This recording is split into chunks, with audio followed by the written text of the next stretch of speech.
maybe the country music scene isn't as dark as other genres, but you've probably seen behind the scenes, like, no, the same spirit of the age is behind that genre just as much as any other genre.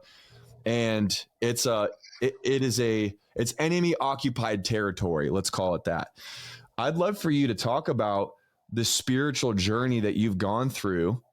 Maybe your relationship with the potential record deal is part of that, but what have you seen in regards to spiritual warfare in the music industry? Well, when you get really successful, that's when they start coming. There's two big songwriter, I don't know what you'd call them, aggregates. They basically collect all the songwriter royalties for everybody. One is BMI and one is ASCAP. And so Big Kenny's a BMI writer. I'm an ASCAP writer. We did that so we could compare notes. You know, if he got outpaid, I'd go, hey, he got more than me, and same thing back with me. So, wow.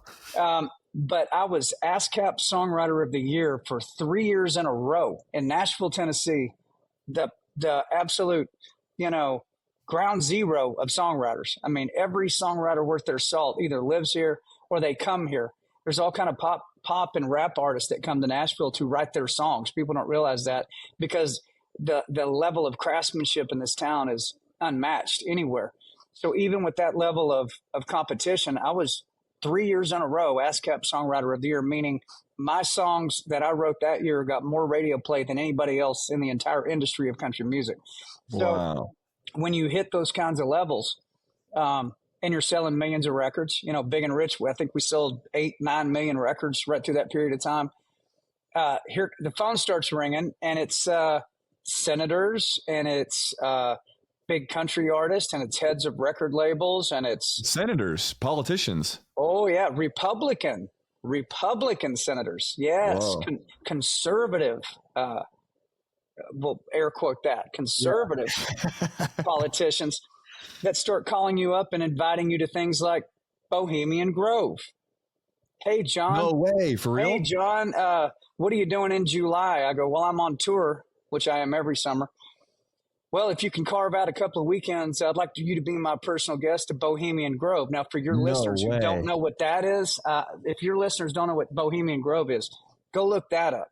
So Bohemian Grove is a big forest outside of San Francisco, and it's been around since the 1800s. And basically all the heads of state, all the wealthy people, all the movers and shakers, all the influencers from all over the United States and around the world, all men though, by the way, no women allowed. They would all go out there and hang out in the woods and do God knows what. A lot of it, what I gather, is to basically co-opt each other, have terrible situations going on, whatever those may be. And, oh, by the way, you were there. So, hey, remember this picture? Like blackmailing people and keeping stuff over them. And then there's a whole religious edge to what they do. They've got a 60-foot stone owl that stands out there in the woods, representing what I've been told Moloch, which is one of the original old demons of the Babylonians and everybody else back in the day. So there's this whole demonic thing about it. So they're inviting me left and right, and the pitch is great, man. They're saying, John, you're going to meet former presidents. You're going to meet the richest guys in the world. You're going to meet the titans of the music industry, and the connections you're going to make could just supercharge your career. And I go back to what my dad always taught me. He said, do not be a part of anyone's group. Do not meet with people in secrecy. Do not swear your allegiance to anyone or anything ever. Never do that. I mean, he pounded that into my head. Well, here I am looking at it, and the pitch is good, and the people are leaning hard. I mean, they're putting an elbow down. And so I think a lot of artists accept those kinds of invitations. That's just one example, because it's a strong pitch, and they don't know anything bad about it. And so they become involved in those things.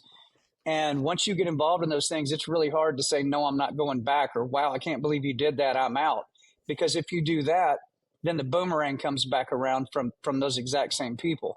So it's very seductive in a way, and it's also a great pitch. I mean, the way they pitch it, you wouldn't think anything's wrong with it. The only reason I knew something was wrong with it was going back to what my dad said. If anybody presses you to join their club, their group, be a part of a secret this or that or the other thing, nothing about Jesus is secret. Nothing. Wow. Matter of fact, he's the opposite of that. He says every lie will be revealed, every lie, everything. And so I said no. And then over time, that was a long time ago, but I've had artists call me up as recently as last month and say, hey, what do you know about Bohemian Grove? I'm like, why? Did you get invited to it?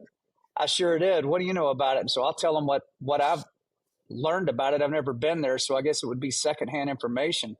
Yeah. And I could have some of it wrong, but there's enough about it that is way too spooky and way too dark that you should be involved.